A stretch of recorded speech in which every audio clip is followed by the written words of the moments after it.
আজকে আমি তোমাদের সাথে শেয়ার করব চাংড়াবান্ধার বিশেষ বিশেষ কিছু কালী পুজোর প্যান্ডেল। তো চলো ভিডিওটা শেষ অবধি দেখতে থাকো। আরো অনেক সুন্দর সুন্দর প্যান্ডেল রয়েছে। আর এবার কালী পুজোয় কে কে চাংড়াবান্ধায় প্যান্ডেল দেখতে গেলে অবশ্যই কিন্তু কমেন্ট করে জানিও। আমি তো গেছি একদম লাস্টের দিন, মানে 2-3 দিন থেকে প্ল্যান হয়েও যাওয়া হয়নি, তাই একদম লাস্টের দিন গিয়েছিলাম। আর এই প্যান্ডেলটা দেখো অনেক সুন্দর। কালী পুজো মানেই তো আমরা জানি চারিদিকে লাইটিং আলো ঝলমল। তো এই প্যান্ডেলটাও ছিল চারিদিকে লাইটিং আর আলো ঝলমলে। আর এই প্যান্ডেলের বেশি কালারটাই মানে ছিল নীল।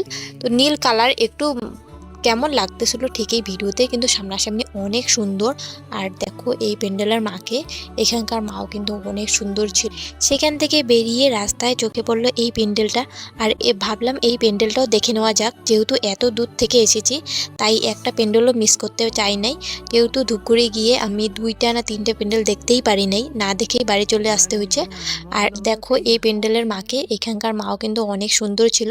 আর যেহেতু আমরা একদম লাস্টের দিনে গিয়েছিলাম তাই অনেক ফাঁকা ফাঁকায় সুন্দরভাবে সব প্যান্ডেলগুলোই দেখতে পেয়েছি। তো সেখানে আমাদের ঠাকুর দেখা শেষ, এখন যাচ্ছি চাংড়াবান্ধায় যে প্যান্ডেলটা একদম লাস্টে ছিল সেটাই দেখার জন্য।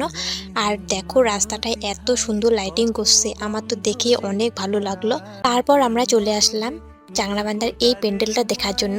আর এই প্যান্ডেলটা আমার অনেক সুন্দর লেগেছে সত্যি। মানে ধূপগুড়িতেও এরকম প্যান্ডেল দেখেছি আমি, ধূপগুড়িটাও সব রকম সবুজ গাছপালা দিয়ে করা হয়েছে, আর এটাও সব রকম সবুজ গাছপালা দিয়েই করা হয়েছে, কিন্তু প্যান্ডেলগুলো একটু আলাদা ছিল।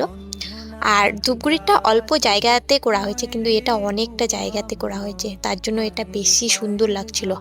আর এখানকার মাকেও দেখো অনেক অনেক সুন্দর লাগছে।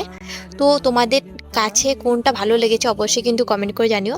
আমার কাছে তো ধূপগুড়ির থেকে এটা বেস্ট লেগেছে, সত্যি অনেকটা সুন্দর। তারপর সেখান থেকে বেরিয়ে আমরা চলে আসলাম ভূত মহল দেখার জন্য, কিন্তু আমি সেখানে ভিতরে ঢুকি নাই, তবুও তোমাদের সাথে ভিডিওটা শেয়ার। তারপর সেখান থেকে বেরিয়ে চলে আসলাম এই প্যান্ডেলটা দেখার জন্য। আর এই প্যান্ডেলটা ময়নাগুড়ি থেকে মানে যেতে সবার প্রথমেই পড়ে, তো এটাই আমরা সবার লাস্টে দেখলাম।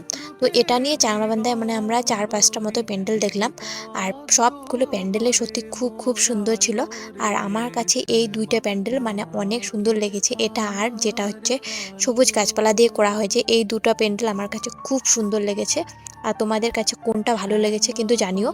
আর দেখো এখানকার মাকে, এখানকার মা মানে অনেক সুন্দর, আমার তো দেখে মনে হচ্ছে সবটাই সোনা দিয়ে বানানো হয়েছে, সেগুলো সোনা না, কিন্তু আমার অনেক ভালো লেগেছে সত্যি। আর চাংড়াবান্ধায় সব ঠাকুর দেখা কমপ্লিট।